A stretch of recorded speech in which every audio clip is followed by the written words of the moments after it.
हुकूमत के पास कोई सॉल्यूशंस है नहीं, या फिर हिम्मत नहीं कर पा रहे हैं और मुल्क को डिफॉल्ट के करीब लेके जा रहे हैं? लग तो ऐसा रहा है कि 2 दिन की एनएससी की मीटिंग के बाद जो एलामिया आया और आज जो डिसीजन अनाउंस की गई, एक तो ये कि लग नहीं रहा कि उनके पास कोई ऑप्शंस हैं जो वो इम्प्लीमेंट करने की ख्वाहिश रखते हों या बहादुरी का मुजाहरा कर सकें। एनर्जी सेविंग्स का जो प्लान आया है वो देख के एक तरह से ताज्जुब और हंसी आती है कि इतने महीनों बाद एनर्जी सेविंग पे हुकूमत जारी है और उससे कितना फ़ायदा होगा। मुझे ऐसा लगता है कि डूबती हुई कश्ती में बाल्टी इस्तेमाल करने के मुतरादिफ है ये काम। और उससे पहले जो एलामिया आया उसके अंदर भी इंपोर्ट सब्स्टिट्यूशन की बात की गई, एग्रीकल्चर आउटपुट की बात की गई, रिलीफ देने की बात की गई।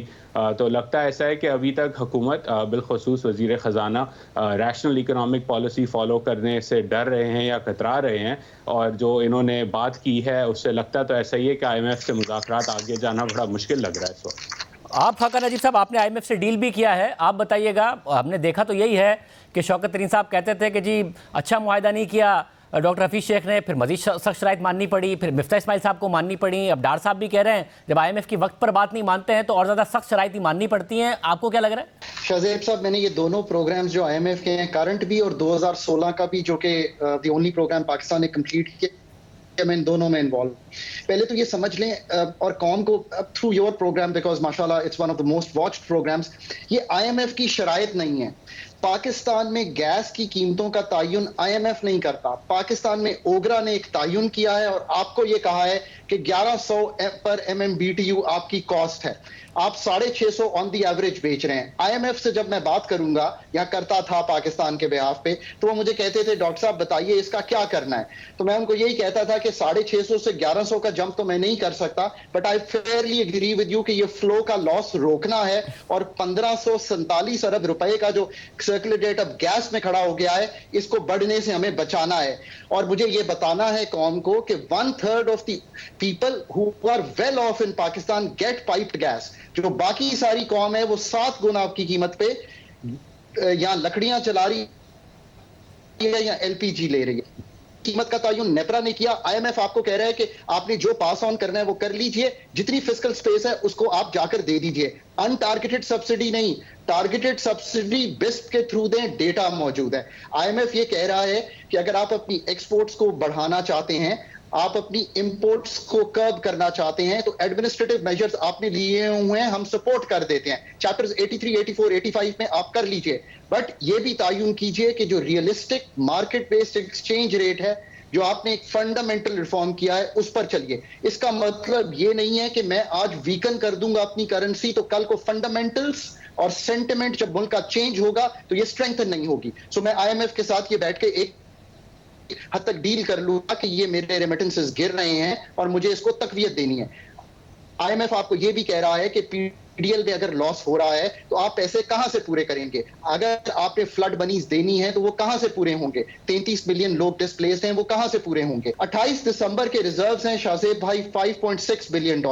लेट्स से 1.2 आ गया होता IMF का। लेट्स से कि आपने फाइनेंसिंग इसके साथ साथ KSA ने भी आपको सपोर्ट कर दिया होता, तो जो हम मेरे रिजर्व्स हैं कंट्री के वो $9-10 अरब पे होते। मेरा ख्याल है कि रूपी रिवर्स कर गया होता यहाँ पे। आप ये फैसले अनपॉपुलर लगते हैं बट मस्ट बी मेड और लाजमी है। उज़ैर साहब, आप ये बताइएगा कि ये जो नज़र आता है, जो इकोनॉमी को कवर करते हैं रिपोर्टर्स, वो भी बता रहे हैं कि एक सोच नज़र आती है कि जी पहले दोस्त ममालिक से किसी तरीके से पैसे ले लें और फिर IMF से हम कम से कम शराइत को नर्म करा लें। हमने देखा जब भी शराइत नर्म होती हैं, डेफिसिट बढ़ जाते हैं, फिर IMF की डिमांड्स और बढ़ जाती हैं। ये आपको लग रहा है कि एक सही फ़िलॉसफी है या सही हिकमत अमली है जिसकी तरफ हुकूमत जा रही है और फैसले करने में ताख़ीर कर रही है?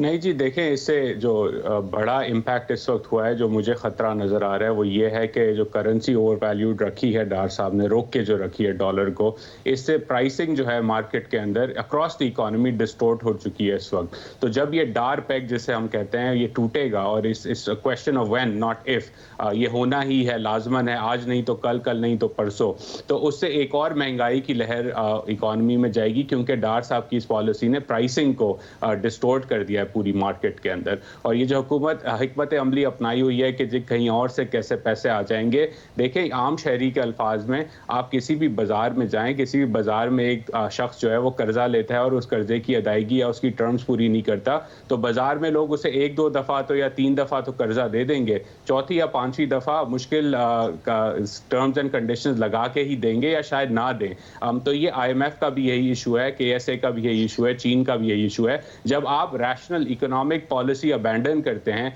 और एक ऐसी मिडीवल इकोनॉमिक पॉलिसी फॉलो करते हैं कि जी एडमिनिस्ट्रेटिव एक्शन से फलाना हो जाएगा या हम हवाले पे कदगन लगाएंगे तो ये हो जाएगा, ऐसे ममालिक नहीं चलते। बिलखसूस एक ऐसा मुल्क पाकिस्तान जैसा जिसकी 23 करोड़ आबादी है, जिसके पास न्यूक्लियर वेपन्स हैं, जिसके पास खित्ते में और भी बड़े इश्यूज हैं, आप उसकी इकॉनमी को एक मुगलिया सल्तनत की तरह नहीं चला सकती। मॉडर्न इकॉनमी है, इसको खुदा के वास्ते इकोनॉमिक फंडामेंटल्स पे लेके आएँ और रैशनल इकोनॉमिक पॉलिसी अप्लाई करें, नहीं तो और नुकसान होगा इस मुल्क का। खकाना जी, इस पर आप क्या कहिएगा? ये जो फिलॉसफी है कि जी क्योंकि यूरो बॉन्ड्स की तो है नहीं पाकिस्तान की कोई पेमेंट अभी ड्यू, तो बायलैटरल है, दोस्त ममालिक से रोल ओवर भी करा लेंगे, सऊदी अरब से कुछ पैसे ले लेंगे, कुछ ऐसी पोजीशन हो जाएगी कि डिफॉल्ट नहीं करेंगे। ये सही हिकमत अमली है या IMF की फौरी बात मानना ज़्यादा बेहतर हिकमत अमली है? शाहजेब साहब, जो फंड्स हैं ना ग्रॉस फाइनेंसिंग के 31 अरब डॉलर के जो आपने अपने इंट्रोडक्शन में भी रखे, ये फंड्स दोस्त ममालिक के roll overs, commercial funding, bilateral funding, multilateral funding, ये इन सब से मिलके ही आने हैं। बट ये होना तब है जब आप IMF के साथ पहले अपना तय कर लीजिए। इस वक्त मसला ग्रॉस फाइनेंसिंग नीड्स का है। पाकिस्तान डॉलर लिक्विडिटी क्रंच में है।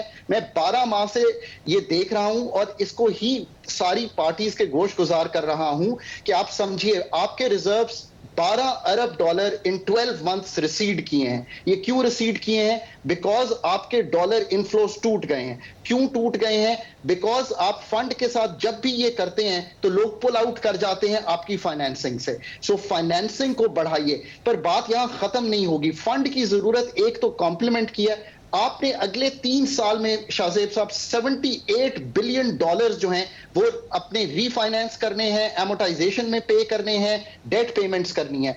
इसके अलावा आप 30 अरब डॉलर का मिनिमम खसारा रन करेंगे करंट अकाउंट का। 110 अरब डॉलर जिस मुल्क को चाहिए हो और जिसके रिजर्व 5.6 बिलियन डॉलर पे खड़े हो, जिसका ट्रेड डेफिसिट चल रहा हो, जिसका करंट अकाउंट नेगेटिव हो, उसको IMF को ऑर्डरली मूवमेंट के लिए यूज करना है। मैं बारहा कहता हूं, don't get into disorderly movements. Sri Lanka में डिसऑर्डरली मूवमेंट हुई है जिसमें जाके डेट रीस्ट्रक्चरिंग हुई है। आप अपनी ऑर्डरली मूवमेंट कीजिए और डेट रोल ओवर्स और सब कुछ 3 साल के लिए विद इन दी IMF रहिए। IMF हेल्प करेगा।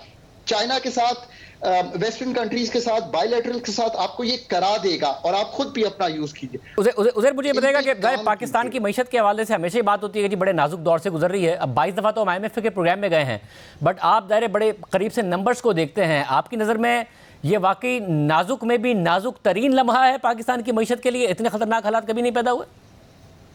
जी बिल्कुल नाजुक तरीन मरहला है और इसकी जो बड़ी वजह जो मेरे लिए कंसर्निंग है वो ये है कि across the 2 big political party, चाहे वो नून लीग हो चाहे वो तहरीक इंसाफ हो, उन्होंने रैशनल बेसिक इकोनॉमिक पॉलिसी जिसे मैक्रो प्रूडेंट पॉलिसी कहा जाता है उसे अबैंडन कर दिया है। मैं नजीब साहब की बात से अग्री करता हूँ कि इन्होंने जो है डिसऑर्डरली मूवमेंट की तरफ गए हैं। अगर हम एक orderly macro prudent framework apply करें और उसको कंसिस्टेंटली चलाते रहें तो इतने बुरे हाल इस मुल्क के नहीं होने।